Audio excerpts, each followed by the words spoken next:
kakarag! Welcome back to my vlog. Isang magandang at makulimlim na hapon sa inyong lahat mula dito sa Lasak City. So maraming nagtanong sa akin, Kuragan, saan ba ang Lasak City? Actually po, hindi po to city yung lugar namin. Sitio po ito. Nasa Purok Gis kami. Sakop siya sa Buburay, Dimataling, Zamboanga del Sur. So ito yung lugar ko. So makikita nyo sa view, pag panahon ng tag-ulan, puro talaga yan palayan. So ito yung, nandito ako sa tulay pa kasi pupunta ako doon sa Kagawasan, bibili ako ng itlog. So pag ikot mo dyan mga karag-karag, kita nyo yung view, o yan, puro yan sakahan. Hoy, mataga ka diya! Yung pamangkin ko, gusto siya tumalon sa tulay. So dito papuntang Buburay, doon yung baryo namin. So yun, pinasyal ko lang kayo dito sa Lasak.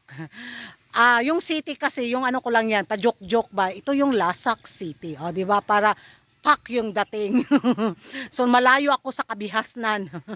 So, ito na nga mga karag-karag, ang mga latest na mga chikahan, chismisan galore, na pinagchichismisan at pinag-uusapan ng mga active na mga chismosa at mga chismosa sa social media na kung saan very interesting to mga karag-karag. Kung sakaling totoo man yung mga ano nila ba, pachika nila na muli daw magbabalik si Pau Pau, si Pauline at saka si Atisa Manalo sa taon na to sa Miss Universe Philippines 2025 dahil daw doon sa mga ano bitaw nila, mga post, yung mga palitan na mga comments sa social media. So umasa sila na magbabalik si Pauline at saka si Atisa Manalo sa taon na to na makipagbardagulan at makipagpuksaan sa mga baguhan at mga bitiranang kandidata sa MUPH 2025. So sabi naman ng iba mga chismosa na baka daw maging sasali daw si Pauline sa Miss Universe Belgium.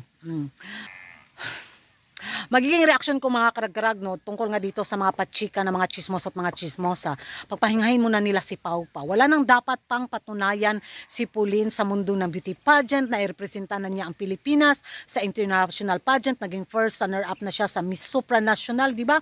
Pero kung may talagang ipupush ka na dream para makalaban ka sa Miss Universe crown, why not? Kukunat, pwede naman siya maging pambato ng Belgium kasi half vampira nga din si Pauline, di ba? Pero sabi nga ng iba, sana daw kung sasabak si Pauline sa Miss Universe Belgium, yung una-una nilang pachika, sana hindi daw matalo dahil napaka ano daw nito ba, kahihiyan daw na first runner-up na daw siya sa Miss Supranational, tapos maligwak ganun lang siya sa Miss Universe Belgium, di ba? Baka maatisa Manalo daw yung eksena ni Pauline. So speaking naman kay Atisa Manalo mga karag-karag, talagang pinupost pa rin ng mga ibang mga chismosa at mga chismosa na masasali si Atisa Manalo sa Miss Universe Philippines 2025. Baka ito daw yung kandidata ang habol na maging pambato ng Quezon Province. Maawa naman sila sana kay Atisa Manalo. Uy, after nung nangyari sa Miss Cosmod pageant, kailangan ni Atisa na mahaba mo ng pahinga, di ba? Pero kung ipopost din ni Atisa Manalo, why not coconut? Pero para sa akin, wala na rin dapat pang ring patunayan si Atisa Manalo. Na-representa na rin niya yung Pilipinas sa international pageant. Hindi man niya na uwi ang corona. At least nagbigay siya ng mataas na karangalan dito sa Miss International pageant. Wag na natin isalin yung Cosmod na yun.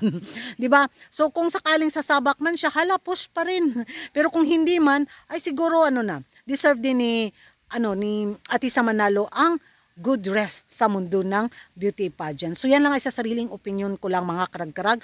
So ewan ko sa mga ibang mga chismosa at mga chismosa dyan kung ano yung magiging reaction at komento nyo. Ditong pinupost talaga nila si Pauline at saka si Atisa Manalo sa MUPH 2025. Ambot galore lang dyan.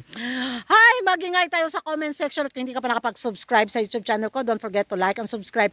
Kuragan Karag, ang babaeng lagi na karag-karag. And don't forget to like and subscribe, hit the notification bell para updated kayo sa mga latest chikahan, na mga paiksina galore sa mundo ng beauty pageant. And doon ako kagawasan kay magpalit na kong itlog. Tara na Pitoy!